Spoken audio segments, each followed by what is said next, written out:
Good morning, everyone. I am hopping on here to do my Talk Story Tuesday with Kylie. And today we're going to be talking about imposter syndrome and critical parenting. So, as many of you know, Sunday was Mother's Day, and it was my first Mother's Day being away from my kids. We recently moved from Hawaii to California, and with quarantine and everything, like I haven't been able to see them since the holidays last year, right at the end of the year last year. And yeah, I meant to talk about something else today for today's Talk Story Tuesday, but what happened yesterday, I'm in a group with these other business women, and we're just talking about imposter syndrome and why, sometimes we feel stuck. I mean, in all honesty, I'm stuck right now. I'm trying to get something online so you guys can download it. It's an accountability tracker, and it's a tool that I use with my clients and myself and all the different people that I talk to, and it's not been happening for me. And so we were just talking about imposter syndrome yesterday. Hi, Sheila. And yeah, so there's this book that I bought. Oh, it's backwards. It's called Why Your Best is Good Enough. Why Your Best is Good Enough by Dr. Kevin Leman. And there is a chapter in here called The Critical Parent and You. And why this chapter is so important is, let me back it up a little bit. I bought this book when I was trying to figure out why my son wasn't really functioning in school. He's very smart, but for whatever reason, now I know, but at the time I couldn't figure out why my son, who was so smart, like I was losing money on video games, guys. I would buy a video game, back before we had subscriptions, right? I'd buy him a video game, and this was still when we had Blockbuster. I'd buy him a video game, and then he'd finish it in a weekend. So I used to work every other weekend, so I'd buy him a video game. So he's staying with my parents and my grandparents, whatever. I'm like, hey, I'm gonna be working here. Here's your video game. And I was a single parent at the time. I didn't have loads of money to be spending on video games. He would finish it in the weekend. And I was like, what the heck? So my son is very smart. He's very bright.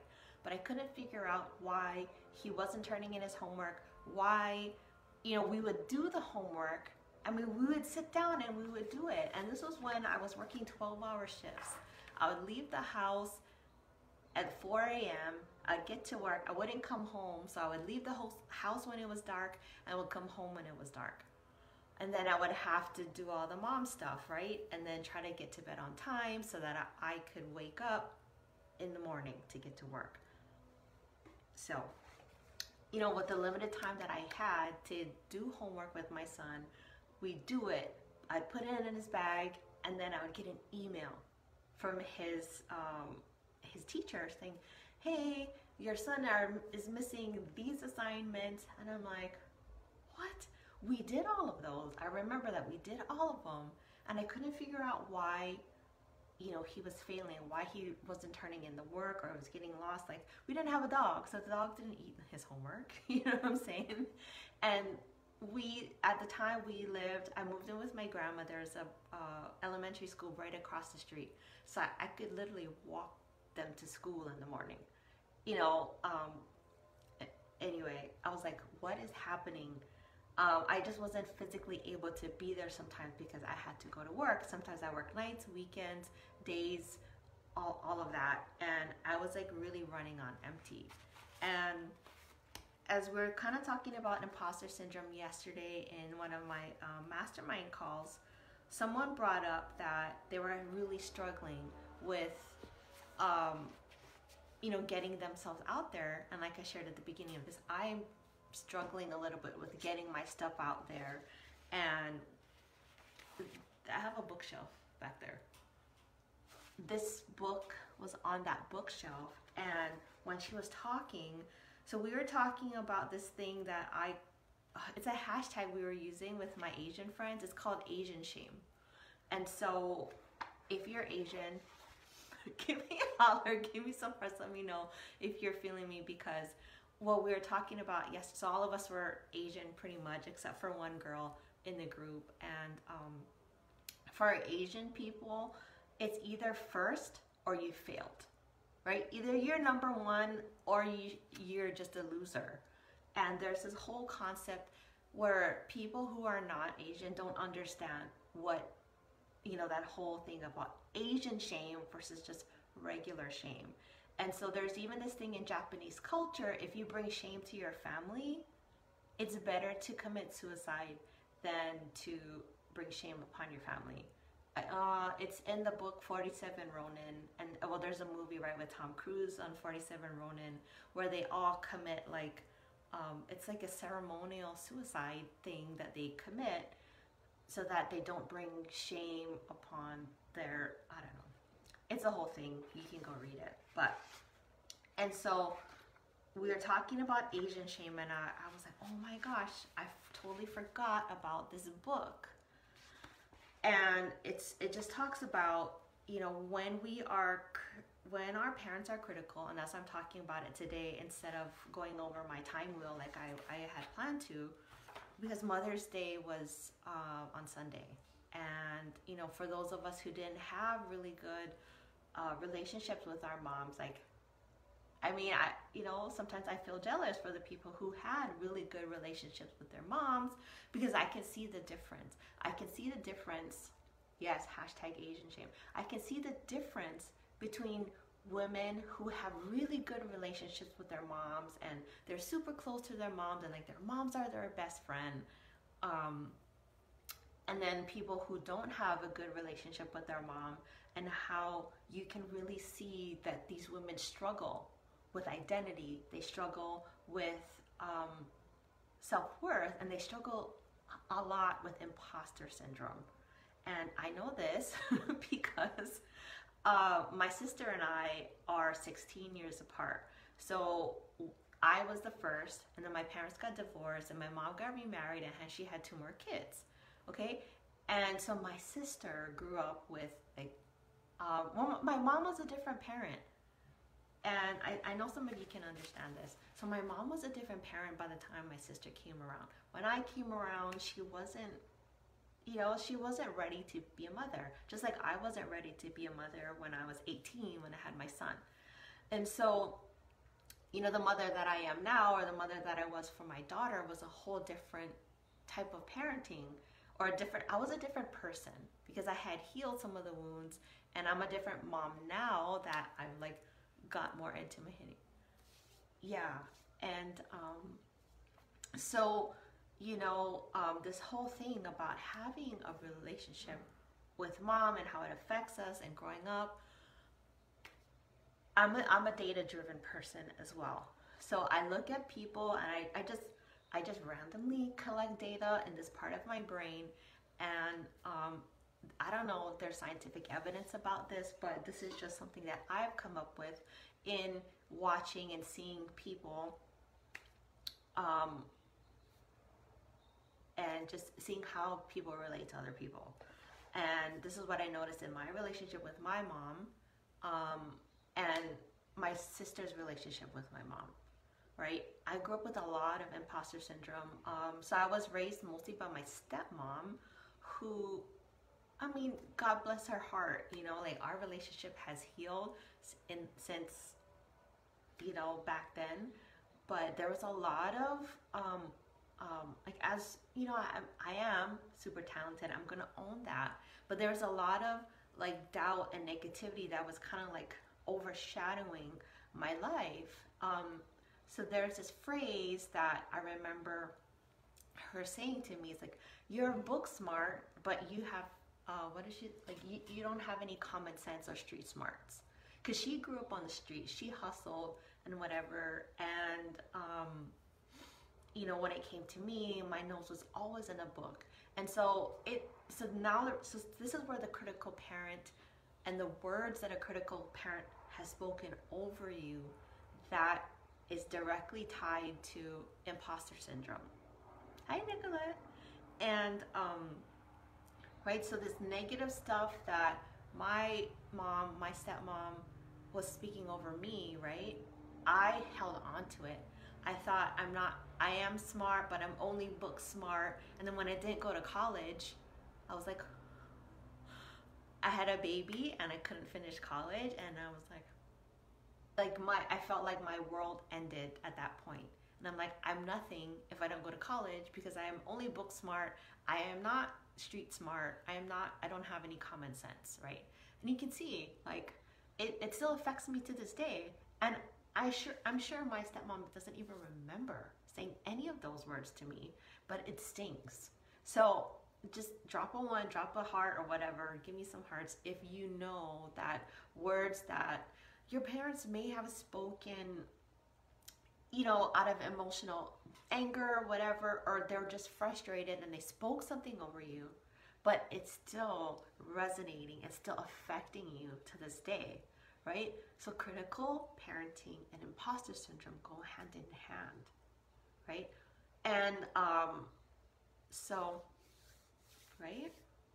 And so what I want to focus on today is, yes, our parents were probably very critical of us growing up. It affected us.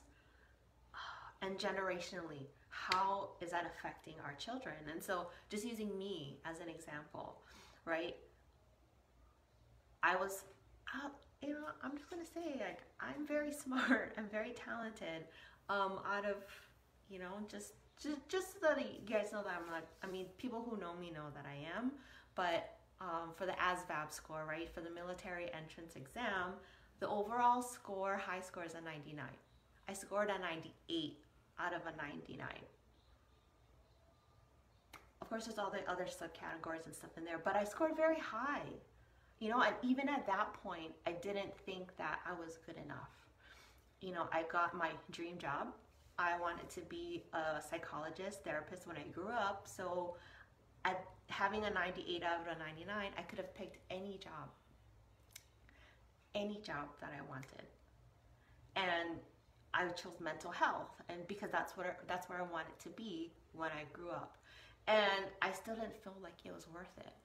I was like, now as an adult, I have all of these qualifications and certificates and things that I've done in my life. There's still parts of me that feels like I shouldn't be on here. I shouldn't be talking about all of this stuff, you know, online. And there's this whole healing process that, you know, the healing journey that I've been on, been taking my clients on, and it's so, thank you, Sheila. It's so, you know, it's been so refreshing to, one, have the data and seeing it. I'm like, oh, this is why this is popping up for you. So it's easier to figure out why imposter syndrome or whatever is blocking you, why it's happening when you have data. Yeah, okay, so I don't know, these comments come out so late, right? But I love what you said, Nicolette, and our parents' culture played part of what we do. And so now I'm going to bring it forward to my son and my daughter, right?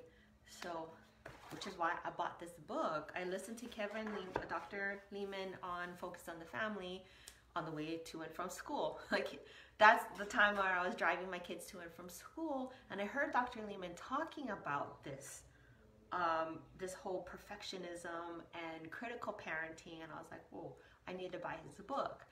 And so when I read the book, I realized that, holy smokes, you know, there's this generational pattern that was happening. My parents are super critical of me, and then in some twisted way, right, when my parents were critical, it made me feel loved. Because I remember yelling at them at one point. I brought home a D. I brought home a D. Like, that was like the kiss of death, right? And I was like, oh my gosh, I don't know what happened? Like, I felt like an utter failure on the inside. And then they're like, it's just 1D. Like, they were trying to bolster me and make me feel better. And I was like, oh. But I felt bad about myself already. And I don't even know where I'm going with this story, people. But yeah, I felt very bad about myself. And then I determined that my parents didn't care about me because I got a D. And I was like, well, my parents don't love me. They don't care about me enough. Like, don't they care that I have a D and that I'm failing?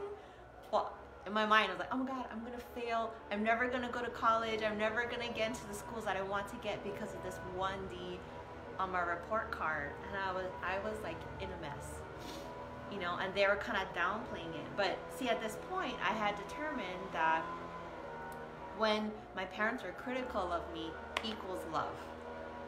Right? And then, so now I keep doing this whole back and forth thing, but when I was with my son and I was trying to raise him, and I was like, what I was doing with my son was I would teach him, like, he learned to read before he even went to preschool. Like, I was like, you're gonna do hooked on phonics, you're gonna learn how to read, you're gonna be this super brilliant genius boy, and you're gonna like fulfill all the dreams that I never could, and you're gonna go to college and you're gonna change the world. And, I put all of my hopes and dreams into this little boy, right? And I was just like, whatever I had, I was gonna give him so that he would be better than I was. Okay, so watch, this part is super critical, because I know that the reason why our parents were super hard on us was because they wanted more for us than they had, right? And especially when you've come out of poverty, or you've come from the rice fields, right? You want something more for your child, right? And so we want something more for our children, and so we are super critical and building them up and shaping them, right? We are trying to shape them into be a better person than we were, right? And once I got this revelation and like hit me, it's like, oh, my parents were critical because they wanted better for me.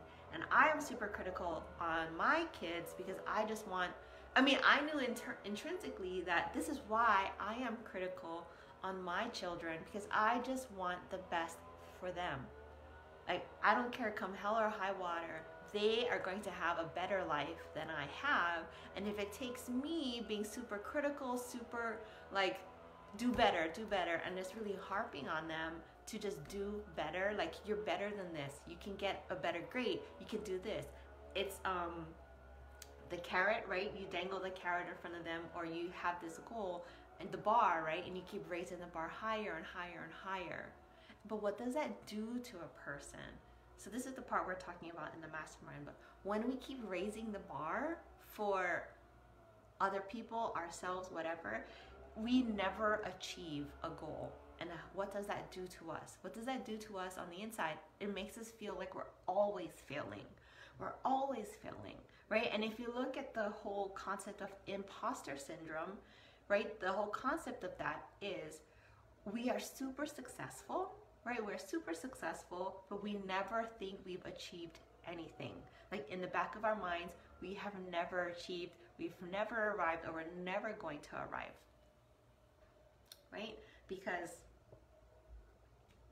the bar keeps getting higher and higher. And then what does that do? It puts us into this state of depression, like, oh my gosh, I'm never going to amount to anything. I'm never going to do anything with my life. And it sets us on this downward spiral. And, this is where, I was in a downward spiral. I settled for less, thinking that I didn't deserve better, right? With my ex-husband and like even jobs that I took, I don't deserve better. Oh, it's okay. It's okay. I didn't know I had it until someone was talking about it and I Googled it. I realized the damage that it had done for me. And by the time I realized, like, I didn't start reading this book until my son was like in middle school, about to go into high school.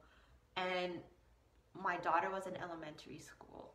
And so I was able to shift my parenting style to be more accepting and less keep raising the bar on my daughter versus my son. And I just see the difference. I mean, they have different dads, so that could be a possibility. But you know, they are successful in different ways in their lives right now. Like my son is super creative. My daughter is more the brainiac like me. You know, my son is super creative, and I never really acknowledged him for his creativity back in the day. Now that I'm, you know, like when you think back, you can think about all the mistakes that you've made, all the regrets and blah, blah, blah. You know, like I never acknowledged him for being a great video game player. I used to berate him for like, oh my gosh, you're just like blowing all my money because you're just blowing through this video game in one sitting. You know, like I'm poor, I'm a single parent, like you're eating me out of house and home, like, you know, or, you know, by the whole spending money on his video game thing. But I was using video games as a babysitter when I had to work weekends. So, you know, like all his talents and skills that he had, I didn't acknowledge them completely. I didn't acknowledge the creative side. I was only giving points to my children in the academic realm. Right? And then I know a lot of creatives suffer from imposter syndrome because like the world economy is based on academia, how smart you are, like what college degree do you have, and that's how you rank up in life, right? And all of these creatives who make the world go round, right? We wouldn't have iPhones if we didn't have the creatives. Like, right, I'm streaming on my iPhone right now because Facebook on the laptop not working, and I knew it wasn't working. I just thought, hey, it was working last week, whatever. But you know, we have to get creative. And like selfie sticks, I'm broadcasting with a half selfie stick and a half tripod right now. Selfie sticks wouldn't have been invented unless it was for a creative person who had a problem, used creativity to find the solution. And so I know a lot of this critical parenting and imposter syndrome stuff has a lot to do with putting value on one area like academia and discounting creativity on that other side. So all of that to say, you know, don't fret. So this is my time wheel I've been using to redo my stuff, but there's a section on here. So the time wheel, it's TIME, time, intention, money, and energy, right? And so how it works is time versus money. Time versus money is, right, now we have a lot of time. A lot of people got laid off, they don't have a lot of money. So when we have a lot of money, we don't have a lot of time because we're too busy working. So there's this time versus money situation that we find ourselves in. And then the opposite end of the spectrum is intention and energy, right? We intend to do a lot of things, but we don't have the energy to do them. I mean, I intended to reach out to a lot of people and say Happy Mother's Day on Sunday. Lo and behold, full moon, you know, period, PCOS came hitting hard, and plus, you know, a little bit of depression. I'm not with my children for Mother's Day. I didn't have the energy to reach out. I was laid out on the couch all day, and I'm like, well, I don't have the energy. I intended to do a lot of things, but I didn't have the energy to execute those things. And I could have beat myself up. I could have been like, oh, you suck. You suck as a friend. You suck as a mom, which I did. Not gonna lie, I did do that for a little bit. And then I was like, why don't I just decide to give myself grace? Why don't I just decide that this is all I can do right now? So lay here on the couch and fill myself up, because one, my sleep has been all out of whack going into this period cycle that I have. And thanks, Sheila, you probably kicked me off. But but you know, I was just like, no, let me give myself grace, because this is what my body needs in order to fill up my tank. right? My energy was like down here. So why don't I fill up my energy tank so that I can, you know, all my intentions and stuff that I set out, I can actually do. And I made a goal for myself that I would go live every Tuesday at 9 a.m.